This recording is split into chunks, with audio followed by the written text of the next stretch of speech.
విశ్వప్రేమమూర్తులైన అమృతమూర్తులైన సిద్ధగురువులు ఆమెకు ప్రియంగా ఉంటారు. ఎక్కడ ఈ ముక్తబోధ జరుగుతూ ఉంటుందో అక్కడ నేను ఒక బాలుని రూపంగానో బాలిక రూపంగానో స్త్రీ రూపంగానో తిరుగుతూ ఉంటాను. ఎవరైతే ముక్తి మార్గాన్నే బోధిస్తూ ఉంటారో ఈ ప్రపంచాన్ని నశించే క్షణభంగురంగా చూస్తారో ఆ విజ్ఞానవంతులంతా నాకు మహాప్రియులు. ఆత్మ వస్తువును బ్రహ్మ వస్తువును ఎవరైతే ఆశయంగా చూస్తారో, ఎవరైతే ఈ ముక్త స్థితిని ఆరాధిస్తూ వింటూ ఉంటారో వారంతా నాకు ప్రియంగా ఉంటారు.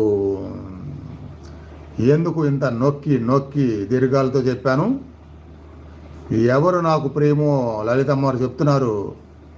మరి దాన్ని అంత గట్టిగా చెప్పి గట్టిగా మీరు మనసులో నాటుకోవాలి కదా, అందుకే అలా చెప్పాను.